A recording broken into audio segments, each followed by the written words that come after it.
जय हिंद दोस्तों, मैं हूं प्रभात। पीसीएस शिक्षा के इस मंच पे आप तमाम अभ्यर्थियों का हार्दिक अभिनंदन है। आज चर्चा के मुख्य बिंदु में है दृष्टि निरंतर, जो करंट अफेयर्स की एक नई मैगजीन लॉन्च हुई है।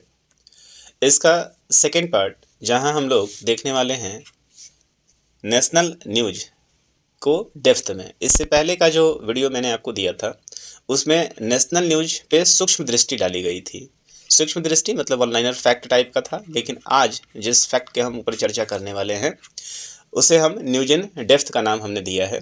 और ये न्यूज इन डेप्थ का नाम इसलिए इसे दिया है क्योंकि यहाँ जो भी खबरें आपको मिलेंगी वो डेप्थ में मिलेंगी, और इसका प्रयोग आप न केवल पीटी में बल्कि मेंस में भी कर सकते हैं। तो काफ़ी इंटरेस्टिंग ये न्यूज है, और वैसे न्यूज जो आपके एग्जामिनेशन में आने वाला हो आपके लिए काफ़ी महत्वपूर्ण है। तो ये सारे के सारे ऐसे खबरें हैं जो आपके अपकमिंग एग्जामिनेशन में निश्चित रूप से आ सकते हैं। तो काफ़ी ध्यान से देखें, पेन और कॉपी अपने साथ में लेके बैठें और इस लेक्चर को बारीकी से नोट करते रहें। तो आइए चलते हैं हम अपने लेक्चर की तरफ और देखते हैं पहले खबर की तरफ। चलिए, पहला ही न्यूज काफ़ी ज़्यादा इम्पोर्टेंट है और इस तरह के न्यूज आपको बहुत ही कम देखने को मिलते हैं। तो पहला जो खबर आ रहा है वो हिस्ट्री सेगमेंट से आ रहा है। हिस्ट्री में एक नया खोज हुआ है जहाँ पे इस बात को बताया गया है कि जो लौह युग शुरू हुआ भारत में, वो लौह युग बेसिकली तमिलनाडु से शुरू हुआ था। तो यदि ये रिसर्च पेपर आगे बढ़ता है तो इतिहास में जो पूरा दृष्टिकोण है वो बदल जाएगा, क्योंकि अभी तक हम लोगों ने जो पढ़ा है उसके अंतर्गत लौह युग की शुरुआत भारत में हम लोगों ने देखा है कि लगभग पहले 1000 ईसा पूर्व के आसपास हम लोगों ने देखा है, और इसकी शुरुआत मुख्य रूप से कहाँ से, नॉर्थ के सेक्टर से हम लोगों ने देखा है। लेकिन आइए समझते हैं न्यूज के अंदर क्या दिया हुआ है। चलिए, तो न्यूज है यहाँ पे कि तमिलनाडु में लौह युग की शुरुआत की पुष्टि की गई है। कैसे पुष्टि की गई है? तो प्रारंभ में ऐसा माना जाता था कि लौह प्रौद्योगिकी दैट इज आयरन टेक्नोलॉजी की उत्पत्ति लगभग पहली सहस्त्राब्दी ईसा पूर्व का मतलब एक है कि 1000 ईसा पूर्व जो है हमारे यहाँ क्या है, लौह युग की शुरुआत हुई थी, और यह तकनीकी प्रसार के तहत तेजी से विश्व के अन्य हिस्सों में भी फैल गई थी। आपको याद आ रहा होगा इतिहास जब आपने पढ़ा है तो एंशिएंट हिस्ट्री में लौह युग ही था जिसके कारण महाजनपद की शुरुआत हो गई। लौह युग के कारण ही नॉर्थ के जंगलों को साफ किया गया, और आपने देखा कि मगध जैसा साम्राज्य जो है वो बड़ा बना और पूरी भारत पे वो राज करने के लिए आगे आया। तो आयरन एज ने पूरी तरीके से इतिहास को बदला है। सो इस प्रसार आधारित that is called diffusion based एक केंद्रित सिद्धांत को चुनौती देते हुए कई विद्वानों ने बहु केंद्रित दृष्टिकोण अर्थात उसका अप्रोच का समर्थन किया था, और विश्व के प्रत्येक राष्ट्र ने लौह धातु की प्राचीनता को पहचानने के लिए वैज्ञानिक प्रयास प्रारंभ किए थे। तो अभी तक जो भी चीज़ें लिखी हुई थी, क्योंकि इतिहास का जो अध्ययन हमारे यहाँ हुआ था वो मुख्य रूप से जो भी किताबें हमारे पास छपी हुई हैं वो किस एज की हैं, ब्रिटिश एज की हैं, और ब्रिटिश एज के दौरान ही इसके ऊपर रिसर्च हुआ था, और रिसर्च के आधार पर हमारी इतिहास की किताबें जो हैं, आपको पता है इतिहास उसे कहते हैं, वैसा नहीं कि इतिहास जो है वो जो बीत गया वो इतिहास है, बीत गया वो इतिहास है, लेकिन हम जो किताब पढ़ते हैं वैसे ही तथ्यों को पढ़ते हैं जिसका ऐतिहासिक क्या है, ऐतिहासिक स्रोत है, जिसके लिए हमारे पास प्रूफ हैं। तो अभी तक जो भी हमारे पास प्रूफ मिले हुए हैं उसके आधार पर यह पुष्टि की गई थी कि भारत में लौह युग की शुरुआत लगभग 1000 ईसा पूर्व हुआ था। लेकिन वैज्ञानिकों के लगातार शोध, इतिहासकारों के लगातार शोध ने आज इस फैक्ट को बदल के रख दिया है।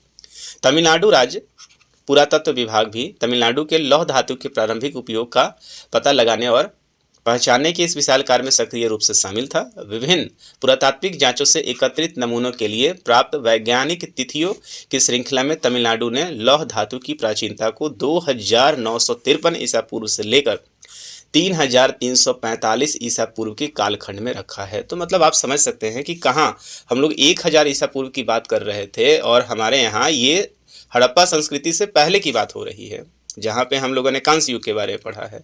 तो अब ये पूरे इतिहास का दृष्टिकोण बदल देगा, जहाँ पे भारत के दक्षिण में जो लौह धातु की प्राचीनता को देखते हुए इसे आप कहें कि लगभग 3000 ईसा पूर्व पहले की बात बताई जा रही है। इस संदर्भ में तमिलनाडु ने लौह धातु की उत्पत्ति 34 सहस्त्राब्दी ईसा पूर्व की पहली तिमाही में मानी गई है।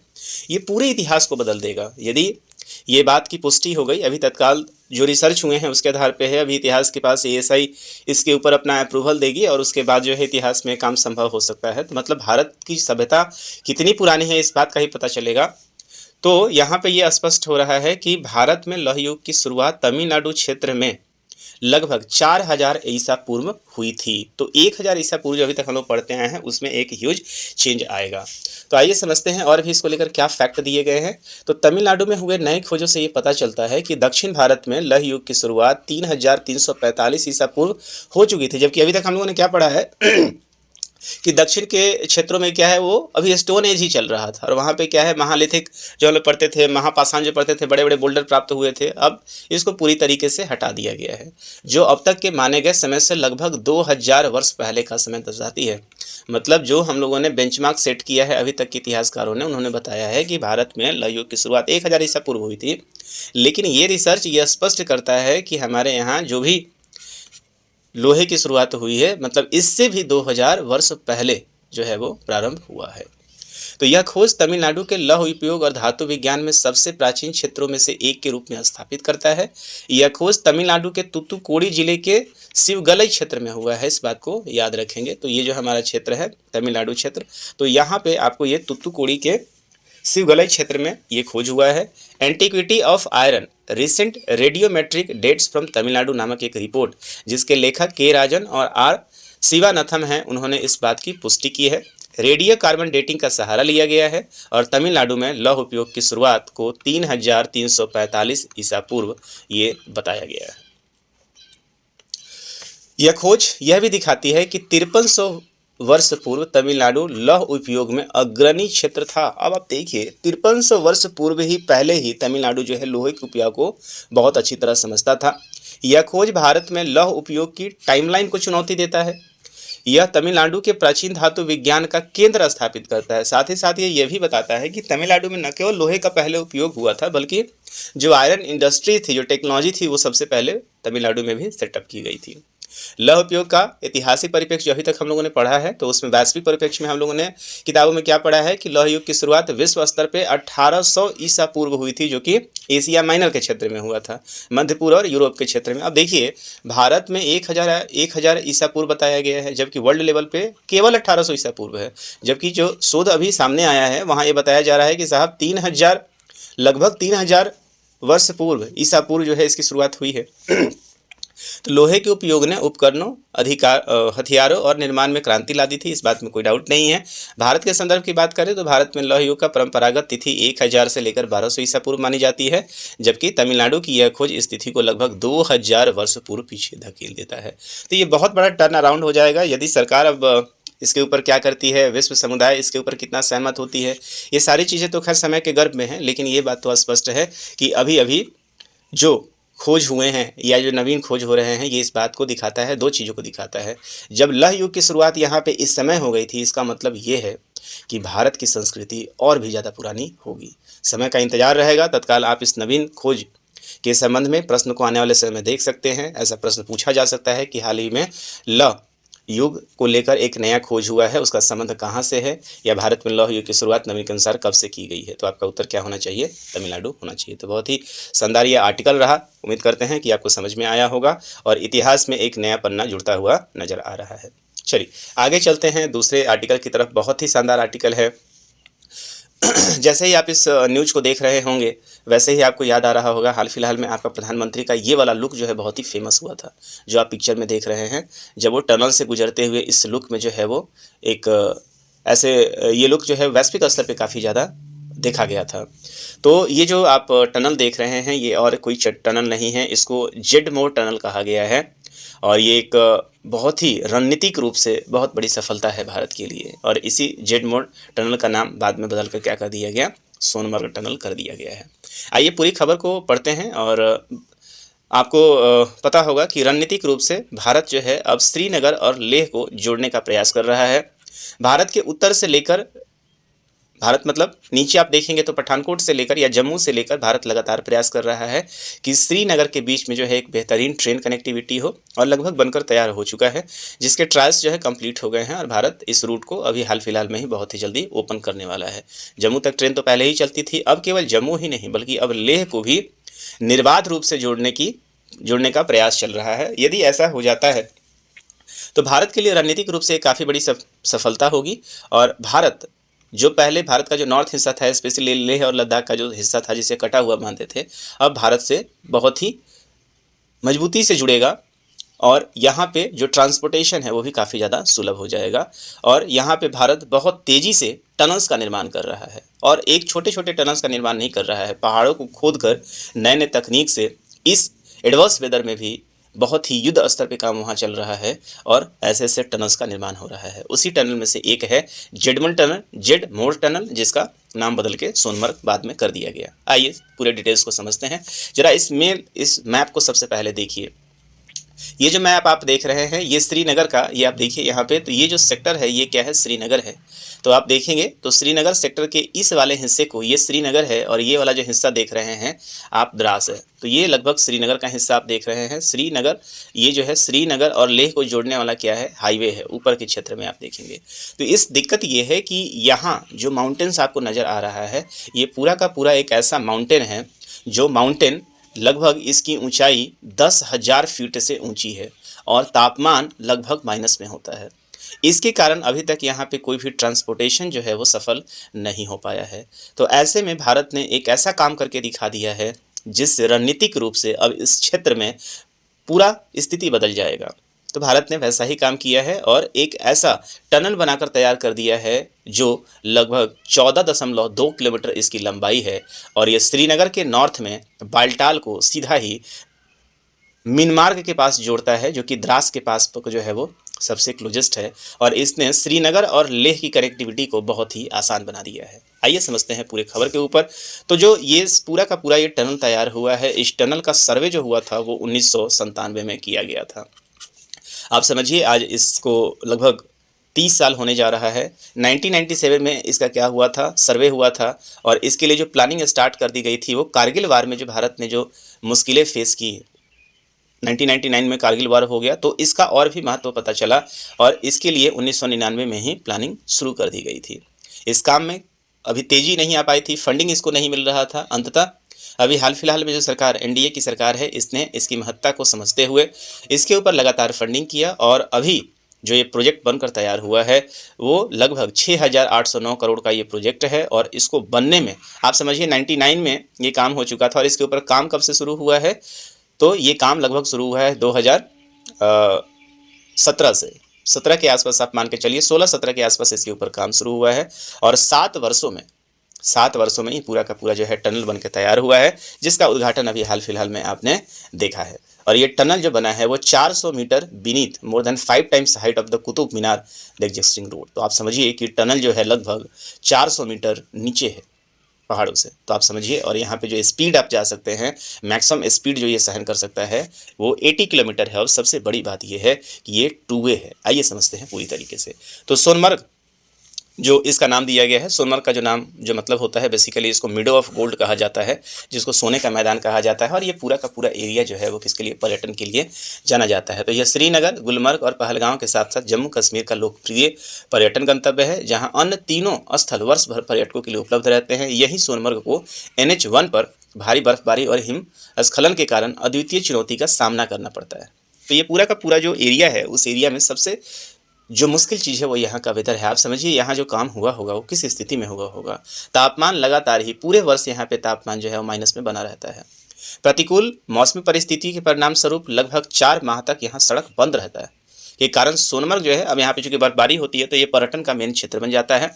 इस क्षेत्र में सभी मौसम में कनेक्टिविटी सुनिश्चित करने के लिए यहाँ पे एक ऐसे टनल की आवश्यकता थी, तो वहीं टनल जो है वो जेड मोड परियोजना का शुरुआत किया गया था। सो ये पूरे परियोजना का नाम जो था इनिशियली में क्या था, ये जेड मोड परियोजना था। जेड मोड परियोजना इसलिए थी कि यहाँ की जो स्थिति जो बन रही थी वो जेड तरह की बन रही थी, इसलिए इसका नाम क्या रखा गया था, जेड मोड परियोजना रखा गया था। मैंने आपको बताया कि इसके लिए जो सर्वे हुआ था 1997 में हुआ था। 1999 में जब कारगिल वार हुआ तो इसके महत्व का पता चला और इसको जो है वो इनिशिएट करने का काम दे दिया गया। लेकिन अगले लगभग 10-15 सालों तक ये ठंडे बस्ते में ही रहा, लेकिन हाल फिलहाल में 2016-17 से इसके ऊपर लगातार काम हुआ, सरकार ने इसको फंड की है और अब अगले 7 साल में ये बनकर तैयार हो गया और बहुत ही स्ट्रेटेजिक डिसीजन है। आगे देखते हैं तो इसमें क्या हुआ है। तो 13 जनवरी 2025 अभी हाल फिलहाल में ही इसी जनवरी के महीने में, साल के शुरुआत में ही प्रधानमंत्री के द्वारा जम्मू और कश्मीर में जेड मोड सुरंग का उद्घाटन कर दिया गया। इस सुरंग का पुनर्निर्माण का काम, पुनः नामकरण इसका किया और इस जेड मोड का नाम बदलकर सोनमर्ग सुरंग या सोनमर्ग टनल कर दिया गया है। जेडमोर सुरंग का नाम अंग्रेजी वर्णमाला के जेड के आकार के उस सड़क खंड के नाम पर रखा गया है जहां सड़क का निर्माण किया जा रहा है। तो ये जो एरिया है वहां पे क्या था, एक्चुअली जेड था, इसलिए इसका नाम रखा गया है। और जेडमोर सुरंग मुंबई जम्मू कश्मीर के गंदरबल जिले में स्थित है। तो इस बात को भी याद रखेंगे कि जम्मू कश्मीर मतलब नॉर्थ के ऊपर वाला क्षेत्र जो है वो कौन सा जगह है, तो ये गंदरबल एरिया है। तो आप ये जो नॉर्थ देखेंगे, नॉर्थ में जो आप देखेंगे तो श्रीनगर के नॉर्थ के आसपास आपको यहाँ पे मिल जाएगा गंदरबल, और यहाँ इसके आसपास मिल जाएगा आपका क्या है, द्रास, और उसके आसपास करगिल, और इसी के बीच का जो है ये क्या है, पूरा का पूरा टनल है। तो इस सुरंग परियोजना की जो कुल लंबाई लगभग 12 किलोमीटर है। इस पे 2700 करोड़ रुपए से अधिक की लागत से निर्मित किया गया था, और इस परियोजना में 6.426 किलोमीटर लंबी मुख्य सुरंग, एक 6.41 किलोमीटर लंबी एक समानांतर निकास सुरंग, और दोनों तरफ कुल 5.568 किलोमीटर लंबी पहुंच सड़क शामिल है। तो बहुत ही इंपॉर्टेंट है ये जो टनल है। इस टनल की सबसे बड़ी बात यह है कि ये 2 वे टनल है और दोनों के लिए पैरेलल रोड इसमें बना हुआ है। और जो मुख्य सड़क है, जो मुख्य सुरंग है, जो मेन सुरंग है, इसके लिए तो खैर जो पहुंच बना हुआ है और एक पहुंच लेकर आएगी, तो इसके लिए पहुंच को छोड़कर आप देखेंगे जो मेन जो टनल है उसकी लंबाई लगभग 6.5 किलोमीटर के आसपास है। यह 2 लेन वाली द्विदिशात्मक सड़क सुरंग है जिसको हम बाई डायरेक्शनल कहते हैं। गंदरबल जिले के गगनगीर और सोनमर्ग के बीच में इसको बनाया गया है। इस बात को आप याद रखेंगे। किसके बीच में बनाया गया है, तो ये गांधरबल जो कि जम्मू कश्मीर में है, मतलब श्रीनगर का एक क्षेत्र है, उससे आगे जो है सोनमर्ग के बीच में इसको बनाया गया है। तो इसके आगे आपका कौन सा एरिया पड़ जाएगा, सोनमर्ग। समुद्र तल से इसकी ऊंचाई को देखें तो 8652 फीट है। आप समझ लीजिए समुद्र के ऊंचाई से लगभग 9000 फीट, मतलब आप समझे कि लगभग 2.5 से 3 किलोमीटर की ऊंचाई है इसकी। और यह सुरंग लेह के रास्ते से श्रीनगर और सोनमर्ग के बीच में कनेक्टिविटी को स्थापित करेगी। तो यदि आप मैप देखेंगे तो इस मैप पे यहाँ पे क्या है, श्रीनगर है, यहाँ पे आप देखेंगे जम्मू है, ये वाला उधमपुर है, और नीचे क्या है, पठानकोट है। तो ये श्रीनगर है, और श्रीनगर से थोड़ा सा आगे जाएंगे तो यहाँ पे आपको द्रास देखने को मिल जाएगा। द्रास से और आगे देखने को जाएंगे तो आगे आपको यहाँ पे लेह देखने को मिल जाएगा। तो इस वाले तत्काल भारत का पूरा फोकस अभी किसी तरीके से श्रीनगर और द्रास को जो है वो कंप्लीट रूप से जोड़ा जाए, और इसके लिए ये जो है रणनीतिक क्षेत्र है। जोड़ किसको रहा है, तो ये गंदरबल एरिया को, और गंदरबल जिला का गगनगिर एरिया है, और उसके आगे जो होता है ये सोनमर्ग है। भूस्खलन और हिमस्खलन से प्रभावित मार्गों में एक वैकल्पिक मार्ग के रूप में यह सुरंग रणनीतिक रूप से महत्वपूर्ण है। लद्दाख क्षेत्र तक सुरक्षित और निर्बाध पहुंच सुनिश्चित करेगी। इस न्यूज को देखकर चाइना भी काफी ज्यादा चिंतित है। यह सुरंग सोनमर्ग को पर्यटकों के लिए वर्ष भर सुलभ गंतव्य के रूप में परिवर्तित करके शीतकालीन पर्यटन, साहसिक खेलों और अस्थायी आजीविका को बढ़ावा देगी। अभी आपने न्यूज में सुना भी होगा कि सरकार प्रयास कर रही है कि इस क्षेत्र में जो है वो अब ओलंपिक गेम्स, जो विंटर ओलंपिक है, उसका आयोजन किया जाए, ताकि यहाँ लोगों का आना जाना बढ़े और इस तरह के किसी भी इन्फिल्ट्रेशन से भी सरकार निपट सके। इस सुरंग के निर्माण के फलस्वरूप श्रीनगर और सोनमर्ग में के बीच यात्रा में लगने वाले समय में जो है बहुत बड़े स्तर पे कटौती होगी। चलिए, तो ये न्यूज आपने देखा, बहुत ही शानदार वो आर्टिकल था, और उस आर्टिकल से आपके प्रश्न पूछने के, चूंकि अभी हाल फिलहाल में बीपीएससी का जो एग्जाम हुआ था, 17वीं का जो बीपीएससी का एग्जाम था, वहाँ उसने स्पष्ट रूप से पूछ लिया था कि श्रीनगर और लेह के जो बीच में जो है वो जोजिला टनल जो है कहाँ पे था। तो इस तरह के प्रश्न आपको एग्जाम में पूछा जाता रहा है। चलिए, एक और बहुत ही बढ़िया न्यूज है। यहाँ पे केन बेतवा नदी जोड़ो परियोजना से एक न्यूज आ रहा है। तो आपको पता है कि केन और बेतवा जो है भारत का पहला राष्ट्रीय जो नदी जोड़ो परियोजना का हिस्सा है, और ये पहला हिस्सा है। तो समझते हैं पूरा का पूरा ये आर्टिकल क्या है। तो केन और बेतवा नदी, आपको पता है कि केन और बेतवा जो है वो 2 नदी हैं, जो विशेष तरह से आप इस मैप में देख सकते हैं। ये यमुना जा रही है, उत्तर प्रदेश का क्षेत्र है। तो ये उत्तर प्रदेश में यमुना की 2 ट्रिब्यूटरी नदियाँ हैं, जिसको हम लोग क्या कहते हैं, केन और बेतवा कहते हैं। तो ये जो आप क्षेत्र देख रहे हैं, आपसे दाहिने की तरफ जो है ये कौन सा है, केन है, और आपके बाएं की तरफ यदि आप देखेंगे तो ये कौन सा है, बेतवा है। और यमुना की यदि आप बात करेंगे तो यमुना जिस डायरेक्शन में फ्लो कर रहा है, तो उसके दाहिने ट्रिब्यूटरी पे आपको कौन नज़र आ जाता है, ये केन और बेतवा नदी मिल जाती है। सबसे बड़ी बात ये है कि ये केन बेतवा उस क्षेत्रों से गुजरती है। ये जो बीच का जो क्षेत्र आप देख रहे हैं, ये पूरा का पूरा क्षेत्र जो है वो कौन सा है, सूखा एरिया का क्षेत्र है। और ये यही क्षेत्र जो है जिसको हम लोग बुंदेलखंड के नाम से जानते हैं, बुंदेलखंड रीजन है। और इस बुंदेलखंड को एक अलग से राज्य बनाने की लगातार जो है वो मांग होती रही है। तो उत्तर प्रदेश के देखें, ये वाला क्षेत्र जो है वो केन नदी जो है, लिटिल बिट आपका मध्य प्रदेश का क्षेत्र जो है यहाँ से गुजरता है। तो इसको लेकर लगातार हो चर्चा चलती रही है। तो अब इसी क्षेत्र को, ये जो सूखा वाला एरिया है, इस नदी को जोड़ने का सबसे बड़ा जो मुख्य मकसद है, वो मुख्य मकसद है इस सूखे क्षेत्र तक पानी को पहुँचाना। तो आप देख रहे हैं ये केन है और ये बेतवा है, इसको जोड़ने का जो ये परियोजना चल रहा है, और इस परियोजना के अंतर्गत पहला जो टारगेट किया गया है वो इसी को किया गया है। तो आप देख सकते हैं ये पूरा का पूरा जो बुंदेलखंड एरिया है, बुंदेलखंड एरिया को जोड़ने का प्रयास कर रहा है। यहाँ आप देख रहे हैं ललितपुर, ये बेतवा जो है, तो ये जो ललितपुर है यहाँ से आपका बेतवा कवर कर रही है। यहाँ से आगे जाकर आपको ये बरवा सागर जो दिख रहा है, डुमकान जो डैम दिख रहा है, तो इसके ऊपर क्या है, एक डैम का निर्माण किया जाएगा नदी से, और इसको जोड़ते हुए कहाँ पे लाया जाएगा, तो इसको आप देखेंगे बांदा के पास जो है ये वाला हिस्सा, तो ये वाला हिस्सा जो है वो लगभग बांदा से नीचे, तो आप देखें कि बांदा और भरतपुर सर्वाइवल आपको यहाँ पे नज़र आ रहा है, तो इसके आसपास इसको जोड़ा जाएगा। और यही जो प्रोजेक्ट है, दो नदियों को डैम बनाकर जोड़ने का जो प्रोजेक्ट है, उसी बेसिन या दो बेसिन को जोड़ने का जो प्रोजेक्ट है, उसी को हम नदी जोड़ो राष्ट्रीय परियोजना कहते हैं। तो आइए अब समझते हैं इसका ऐतिहासिक परिप्रेक्ष्य रहा है, क्या हुआ है और अभी तक क्या चला है। चलिए सबसे पहले देखते हैं केन और बेतवा नदी जो रहा है उसमें क्या हुआ है। तो आप देखें यहाँ पे केन नदी जो है वो मध्य प्रदेश एवं उत्तर प्रदेश के मध्य में एक अंतर राज्यीय नदी है। मैप में हमने देखा है यहाँ पे जो केन नदी है, आप यहाँ पे देखिए ये केन नदी आपको नज़र आ रहा है। मध्य प्रदेश और उत्तर प्रदेश के बीच का ये क्षेत्र है। अभी तक मैप में हमने देखा कि इधर जो है आपका मध्य प्रदेश है, ये वाला क्षेत्र जो है वो उत्तर प्रदेश है, उसके बीच को काटती हुई ये नदी है। और इसका उद्गम जो है वो केन नदी का जो उद्गम है वो कटनी जिला, मध्य प्रदेश का जो है ये कटनी जिला है, उसके अहिर गाँव से होता है। तो बहुत इंपॉर्टेंट ये फैक्ट है। तो केन नदी जो निकलती है, ये केन नदी का जो उद्गम है वो उद्गम कहाँ पे है, ये वाला जो हिस्सा आप देख रहे हैं ये मध्य प्रदेश का कौन सा एरिया है, कटनी जिला है, और अहिर गाँव जो है वो गांव है। और इसकी जो कुल लंबाई है, जो आप केन देख रहे हैं, इसकी कुल लंबाई जो है वो 427 किलोमीटर है। और जिसमें 292 किलोमीटर मध्य प्रदेश और 84 किलोमीटर जो है वो उत्तर प्रदेश में है। तो केवल ये वाला जो क्षेत्र आप देख रहे हैं केन, यही केवल क्या है, उत्तर प्रदेश में है। बाकी 84% और बाकी लगभग 300 किलोमीटर का क्षेत्र जो है वो कहाँ पे है, तो वो मध्य प्रदेश में है। शेष 51 किलोमीटर दोनों राज्य के मध्य में साझा सीमा का निर्माण करता है। तो आप समझिए कि ये दोनों ही राज्यों के बीच में एक बॉर्डर का भी ये काम करता है। यह बांदा जिला, अब आप देखें यहाँ पे बांदा जिला उत्तर प्रदेश के स्थित चिल्ला गांव में यमुना से मिल जाता है। और ये केन जो है वो आपको पता है कि यमुना की ट्रिब्यूटरी है। तो ये बांदा जिला जो कि उत्तर प्रदेश का जिला है, बांदा जिले के पास ये कहाँ जाके, चिल्ला गांव में यमुना से जाके वो मिल जाती है। तो इस बात को आप देखें कि केन का जो ओरिजिन है वो कहाँ पे है, मध्य प्रदेश के जो कटनी जिला है वहाँ से है, और ये जाके बांदा, उत्तर प्रदेश के बांदा जिले के पास यमुना में जाके मर्ज कर जाती है। इस नदी पर स्थित रानेह जलप्रपात है। तो यहीं पे आप देखेंगे और क्या है, तो रानेह जलप्रपात है। एवं कन जो है, केन जो है वो घड़ियाल सेंचुरी के लिए भी पर्यटन का केंद्र है। तो इस बात को भी याद रखेंगे। जो यूपीपीसीएस की तैयारी कर रहे हैं उनके लिए बहुत ही इंपॉर्टेंट है। नेशनल लेवल पे तो खैर है ही है, उत्तर प्रदेश के जो लोग भी तैयारी कर रहे हैं, आरओ, एआरओ, यूपीपीसीएस, हर एग्जाम में ये हिस्सा बनने जा रहा है। एमपीपीसीएस के लिए भी ये काफ़ी इंपॉर्टेंट खबर है। तो केन नदी जो है, और इस पे देखेंगे तो पन्ना टाइगर रिजर्व फिर से होकर गुजरता है।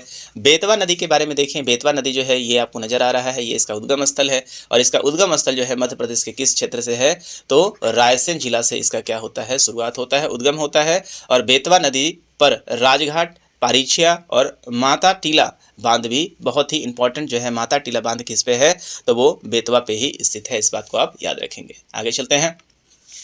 तो नदियों को परस्पर जोड़ने का जो कार्यक्रम है, आप देखें कि सरकार जो है वो अटल बिहारी वाजपेयी का ये सपना था। जब वाजपेयी हमारे पूर्व भारत रत्न और प्रधानमंत्री जो है, उन्होंने इस बात का सपना देखा था कि पूरी नदी को एक साथ जोड़ दिया जाए, ताकि एक इससे दो फायदा होगा। एक तो जो नदियों में जो एरिया बाढ़ से प्रभावित होती है वो बाढ़ से बच जाएगी, और जो सूखे से प्रभावित होती है वो सूखे से बच जाएगी। और इसके कारण नदी के पानियों में एक सामंजस्य होगा और पूरा एरिया जो है वो हरा भरा हो जाएगा।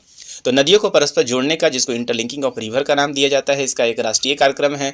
उसे उच्च प्राथमिकता के साथ संचालित किया जा रहा है। अगस्त 1980 में तत्कालीन सिंचाई मंत्रालय, वर्तमान जल शक्ति जो मंत्रालय थी, और केंद्रीय जल आयोग ने जल के अंतर जलाशय स्थानांतर, that is called inter basin transfer of water के माध्यम से जल संसाधन विकास हेतु एक राष्ट्रीय परिप्रेक्ष्य योजना, जिसको NPPP कहा जाता है, नेशनल प्रोस्पेक्टिव प्लान, इसकी शुरुआत की थी। तो इस बात को आप याद रखेंगे कि इसकी शुरुआत कब हुई थी, अगस्त 1980 में।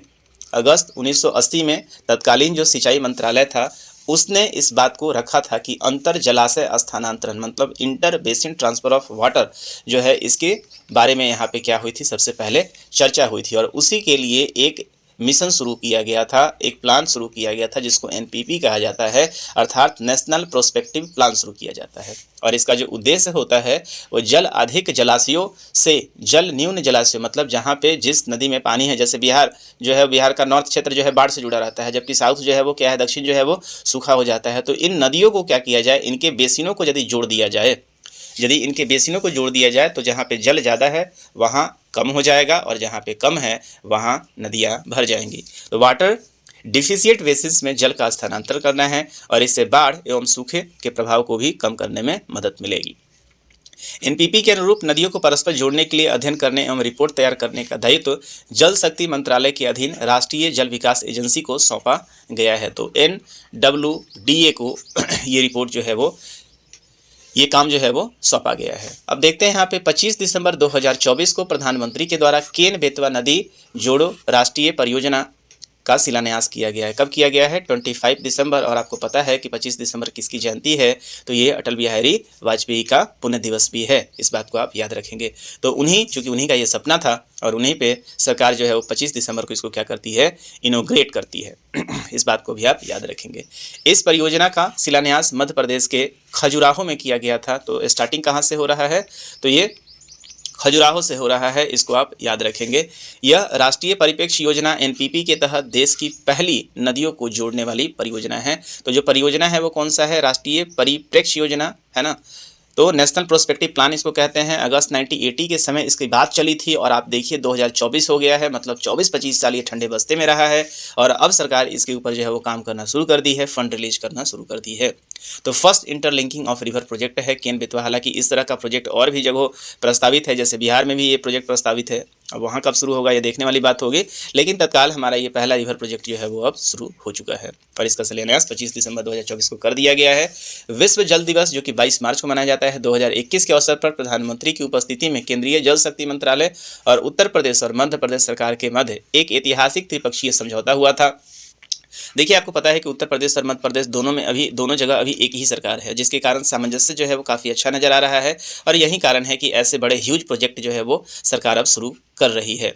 तो देश में पहली बड़ी फर्स्ट मेजर केंद्र संचालित नदी जोड़ी परियोजना केन बेतवा लिंक परियोजना का कार्यान्वयन करने के लिए समझौते पर प्रस्ताव जो है साइन हो गया था। वो समय कब था? तो 22 मार्च 2021। मतलब सरकार जो है, खासकर जो सरकार है, ये अपने दूसरे टेन्योर के दौरान इसके ऊपर काम करना जो है वो शुरू करती है। इस समझौते के द्वारा नदियों को परस्पर जोड़ने के माध्यम से जल अधिक क्षेत्रों में, सूखा प्रभावित और जल न्यून क्षेत्रों में जल पहुंचाने के लिए अंतर राज्य सहयोग इंटर स्टेट कोऑपरेशन की भी शुरुआत हुई है और ये 2 राज्यों के लिए भी काफ़ी बड़ा पहल है। देश में पहली बड़ी फर्स्ट मेजर केंद्र संचालित नदी जोड़ो परियोजना केन बेतवा लिंक परियोजना का कार्यान्वयन के लिए इस समझौता ज्ञापन पर हस्ताक्षर किया गया। इस समझौते के द्वारा नदियों को परस्पर जोड़ने के माध्यम से जल अधिक क्षेत्रों में, सूखा प्रभावित और जल न्यून क्षेत्रों में जल पहुँचाने के लिए अंतर राज्य सहयोग की शुरुआत की गई है। 8 दिसंबर 2021 को केंद्रीय मंत्रिमंडल ने केन बेतवा नदियों को परस्पर जोड़ने की परियोजना का वित्त पोषण और कार्यान्वयन को मंजूरी दे दी थी। तो एक बार फिर से रिकॉल करें, जो टाइमलाइन रहा, अगस्त 1980 में इसके ऊपर सबसे पहले चर्चा चली थी। 2021 में 22 मार्च 2021 में दोनों राज्यों के बीच में समझौता हुआ जिसमें केंद्र शामिल थी। 8 दिसंबर 2021 को इसके ऊपर क्या है, वित्त पोषण के बात हुआ। उसके बाद भी आप देखेंगे कि 3 वर्षों तक जो है ये काम ऐसे चलता रहा और आप देखेंगे कि अभी हाल फिलहाल में भी 25 दिसंबर तो अभी हाल फिलहाल में ही 25 दिसंबर जो है वो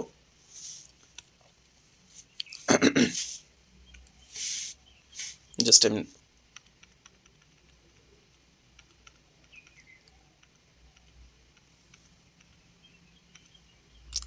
तो हम लोग चर्चा कर रहे थे यहाँ।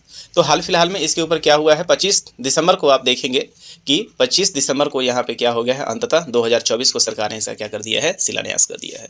तो एक बहुत ही बड़ी खबर है, उत्तर प्रदेश और मध्य प्रदेश के बीच में जो योजना है, उम्मीद करते हैं बघेलखंड खंड जो है इससे काफ़ी ज़्यादा लाभान्वित होगी।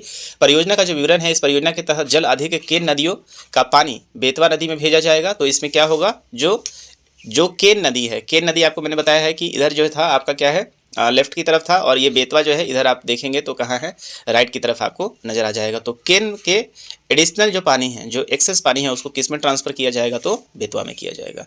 ये दोनों ही नदियाँ यमुना की सहायक नदियाँ हैं। परियोजना की तरह छतरपुर जिला मध्य प्रदेश स्थित दौहान गांव में केन नदी पर एक बांध का निर्माण किया जाएगा।